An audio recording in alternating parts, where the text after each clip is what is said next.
So good afternoon. My name is Elizabeth O'Lear, and I am Susan's co-chair of the Symposium Committee.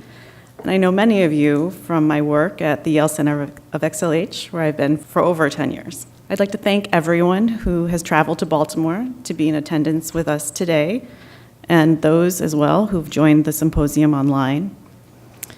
We'd also like to thank all of our invited speakers, Dr. Lucas Kempf, and our expert clinicians, Dr. Carl Insonia, Dr. Eric Immel, and Dr. Suzanne Jondeber, who we'll hear from tomorrow. We'd also like to thank the Food and Drug Administration representatives for being here, especially Dr. Teresa Kehoe, and those FDA reps who are watching through the webcast.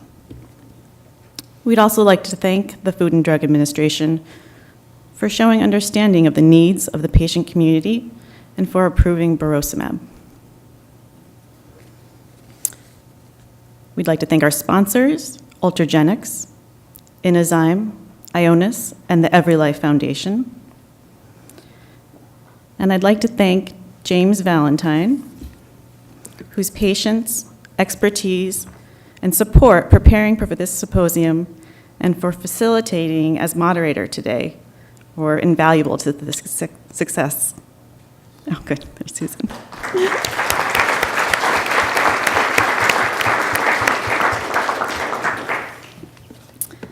And I'd also like to thank Susan Fatos, whose long hours, long weeks, and long months that went into planning and executing today's event. Susan brought her own experience as a patient with XLH into every detail, and she also brought her tremendous heart. So thank you on behalf of the network and on behalf of the patient community for all hypophosphatemic disorders. And finally, both Susan and I would like to thank all of our panelists, without whom today would not have happened. This meeting is only a piece of a year-long process, and I'd like to remind you that people can still submit written comments over the next 30 days, whether you've attended it in person and have something more to add, or if you've been following along online, or you're listening at a later time to the recording.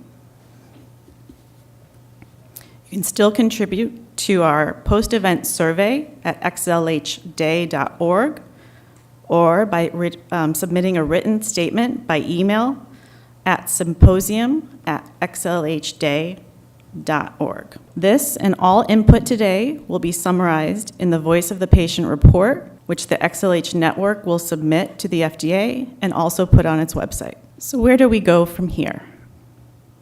As you've heard today, there's so much work to still be done. We're just finishing many of the clinical trials that I know some of you have participated in, and one of the questions that I've received recently is, what are you going to do now? We know that XLH and TIO and the other hypophosphatemic disorders are so variable.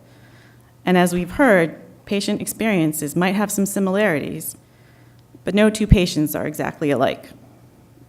There are so many more questions to ask and answers to find. We've only just begun. So thank you again for everyone who came and participated today and who will continue to participate online and on the webcast. And I hope that you will all enjoy the rest of your time in Baltimore.